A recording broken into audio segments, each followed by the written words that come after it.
दोस्तों, भारत में कुछ पद ऐसे होते हैं जिन पर जब भी किसी की नियुक्ति होती है तो उनको एक शपथ लेनी पड़ती है। जी हाँ।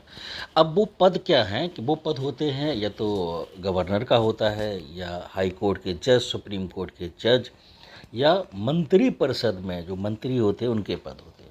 तो इनकी शपथ में एक जो शुरुआत में कॉमन चीज़ आप देखते हो कि वो देखते हो कि मैं ईश्वर की शपथ लेकर या ईश्वर को साक्षी मानकर, कुछ आजकल नमूने और नाटक करने लगे हैं, मैं ईश्वर की जगह पर उसको रिप्लेस कर दिया है कुछ, है ना।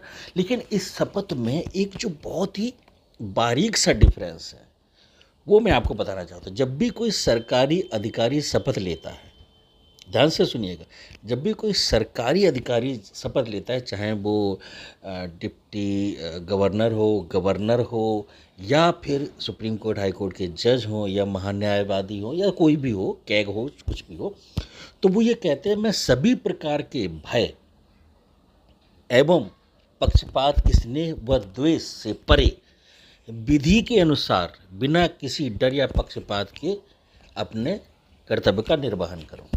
ये जो लाइन है ये मंत्रियों की शपथ में से गायब होती है। यानी कि अगर आप गौर से देखेंगे तो मंत्री जो है वो पक्षपात भी कर सकता है, वो भय भी कर सकता है, मतलब द्वेष और घृणा के आधार पर भी निर्णय ले सकता है। और वास्तव में यही एक जो मानव डिफरेंस है वो भारत की लोकतंत्र के लिए सबसे बड़ा खतरा है।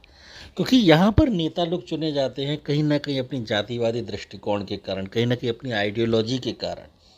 तो जब जिस आइडियोलॉजी पर वो चुने जाते हैं उनके अनुसार तो भेदभाव करेंगे ही। लेकिन भेदभाव एक्चुअली में सरकारी पदाधिकारी भी करते हैं। मूल तत्व यह है कि क्या लोकतंत्र में इस तरह का उच्च स्तरीय भेदभाव स्वीकार होना चाहिए या नहीं होना चाहिए, ये विचारणीय प्रश्न है।